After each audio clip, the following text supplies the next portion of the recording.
Hi guys, I'm Ivory, and today I'm going to be doing a wear test on the Wet n Wild Photo Focus Stick Foundation. I'm a huge fan of the original liquid version of this. I use that all the time, so I was really excited when I saw that they came out in a stick version. But I'll be showing you how this foundation applies initially, as well as checking in throughout the day to show you how it wears. For anyone that's new here, I have oily and acne prone skin, so my wear tests are catered towards people with similar skin types. And if you find that this review is helpful, I will link up here a playlist of all the other foundations that I have tried. But before we get into the video, be sure to subscribe if you haven't already. I try to post new videos every single week. And also be sure to follow me on my social media. Everything is _ivorypcherry. All right, so let's look at the foundation component really quickly. So this is what it looks like. It's just black. It has a clear cap, so you can sort of shade match. The shade I'm using is Golden Tan. This is my friend's, and she is a little bit darker than me. In the liquid version of this, I use Desert Beige. This wasn't too bad on me, especially since I powdered, so it matches me pretty good right now. But if you don't set your face or your setting powder doesn't lighten up your foundation, mine does, Desert Beige would probably be a better match for you,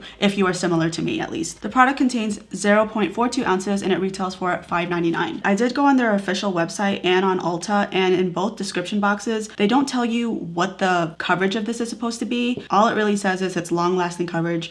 They all say that. It's supposed to have a semi-matte finish. It's infused with argan and sunflower seed oils for intense moisture and seamless blendability. And then the rest of the description is just like fluff. So before I put on my foundation, I did go ahead and use primer. I used the L'Oreal Infallible Matte Lock Primer. You know the drill. I use this in almost every single one of my wear tests by now. And I only focused the primer in the center of my face since that's where I get the oiliest. And then right on top of that, with a puff, I applied a really thin layer of the Dermablend Loose Setting Powder. Again, this acts as another barrier so that it prolongs my oils from coming through. If you have dry skin though, skip the step. And also to the people, oh, it's raining outside.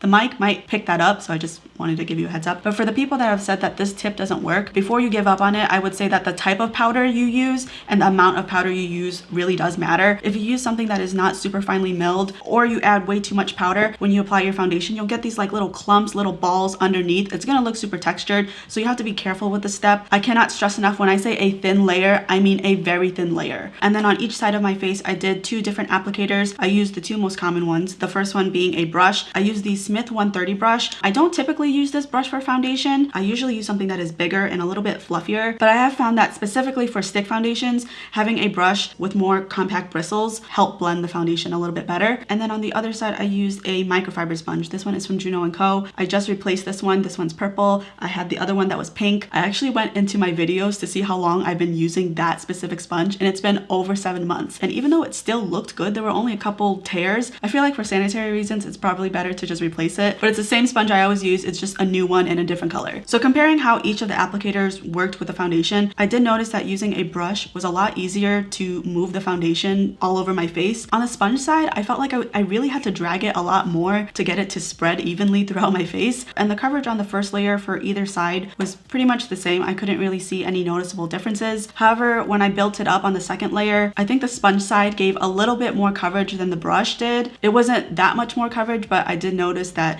it gave a little bit more by using a sponge. But like I also said, it was also harder to blend the foundation with a sponge. So I don't know, they kind of even out. I did stop at 2 layers. I think that's the typical amount of layers people use. And I would say if I didn't have all this other stuff on my face and it was just foundation alone, I would say it's a solid medium coverage. It covered up a good amount, but seeing as, you know, I have a lot of discoloration, acne scars, that type of thing, I did still see it peeking through, but it's like toned down. As you know, there's different types of mediums. There's low medium, there's like medium, and then medium full. This is right in the middle. It's medium.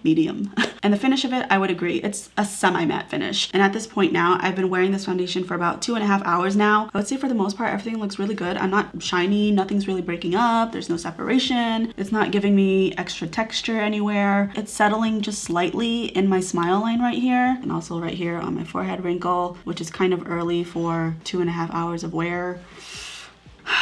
And another thing I've noticed is that even though I set my face, it still transfers. At the end of my makeup routine, you know, I usually set my face and then I go in with a puff and kind of just dab it. And I noticed that the foundation was coming off and it kind of ruined my nose, so I had to redo it. So it looks okay right now, but I did have to touch it up. So I just want to tell you that if you're the type of person that uses a sponge after they spray their face, you might want to avoid doing that because you might pick up some of the foundation, and also just in general avoid touching your face. You should do that anyways given what is going on around the world, but on a first impressions I think that this looks okay. Just avoid messing with it. It seems a little bit hard to blend. I don't know if it's because I'm used to liquid foundations or if that's just how stick foundations are, but it is a little bit harder to blend than I'm used to. But other than that, I think that this is okay. But that is it for now. I will check in around, I think, the 6-hour mark, and I will be in natural lighting. But until then, go ahead and sit back and relax and watch me apply the rest of my makeup. Of course, if you don't like this part and you only care about the review, go ahead and skip it. Otherwise, enjoy.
Okay, it is a little over 6 hours now. As always, I don't touch up my makeup until the end of the day, but even with how it looks right now, I wouldn't blot. I think that this looks totally fine. I actually think the foundation looks good. Don't I look good? That's a different question. Don't answer that one. I don't think I look too shiny. I do feel like because I do have quite a bit of texture on my face, it's not super forgiving. It's not horrible, but you know, like every description is like, it's gonna give you an airbrush flawless look.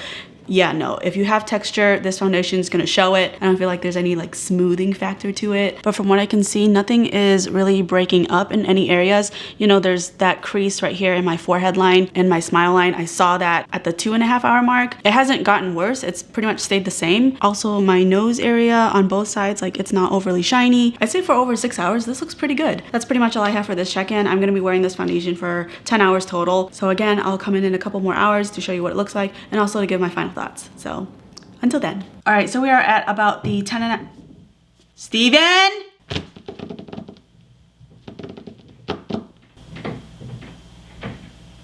I swear to God, he waits to make noise when I'm filming. He doesn't move when I'm upstairs, but the minute I hit record, all of a sudden he wants to take a shower. All of a sudden he's hungry and he's gonna cook. I think Steve either is bored or he likes fighting with me, or both, because I don't think this is a coincidence. All right, it is now about the 10.5 hour mark. I am a little bit shinier than I would like, and I'm going to blot in a second, but overall, I actually really like the way that this foundation looks. My initial thoughts were that this was okay, but as I keep wearing it, I actually like it a little bit more. It's growing on me. You can see on my chin area that it's like breaking up a little bit. I don't think it's that bad though. On my nose, I think the oil is kind of making it slip, so it's losing a little bit of coverage, but it's not too bad. And also, I had a crack right here, but it's gone now. And on my T-zone, I mean, it does look a little bit worn, but again, it's not as bad as I thought it was gonna be. Everywhere else though, it stayed together pretty nicely. Wow. This took an unexpected turn. I'm gonna go ahead and blot my face. I'll try to link the sheets that I'm currently using in my description box, but if I can't, I know I do have the link to my old blotting sheets, and I do prefer those actually.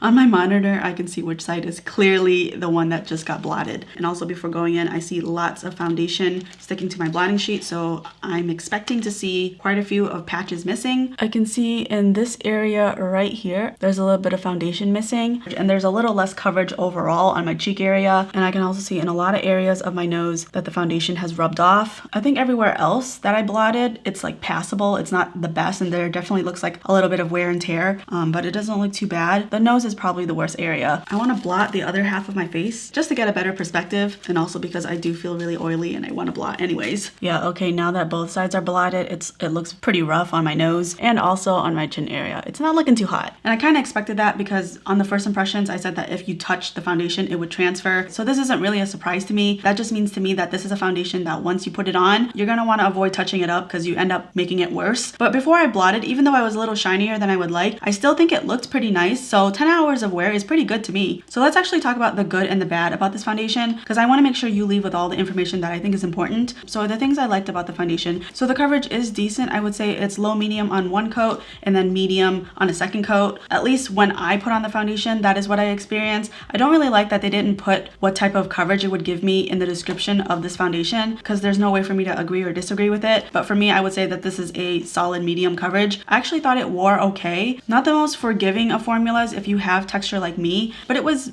average, maybe slightly above average. And like I said, even though I was shiny at the end, nothing was separating, nothing was like really caking or settling too much. And if there were, it wasn't significant enough for me to comment on. So I do think that 10 hours of wear without having to touch up at all is actually really good in terms of wear time. The things I don't like about this foundation is it is harder to blend. Whether I use a sponge or a brush, it was difficult. That may be how it is with stick foundations. I don't have enough experience with stick foundations to confirm or deny that, but it was a little bit difficult for me to blend this. And because typically you have less product in a stick foundation formula, you probably will go through this faster than you would if you use the original liquid version. To me, that doesn't matter too much, because if I finish this sooner than I normally would with any other foundation, that just means I get to try another new foundation. But for someone that wants to get the most bang for their buck, I think the liquid version would obviously be a better choice, given that they are very similar in price and the liquid version is going to last you way longer. But if none of those factors matter to you and you just want to try this foundation and see if it's good, I would recommend this to you. This actually ended up surprising me. I thought that stick foundations would never work for me, so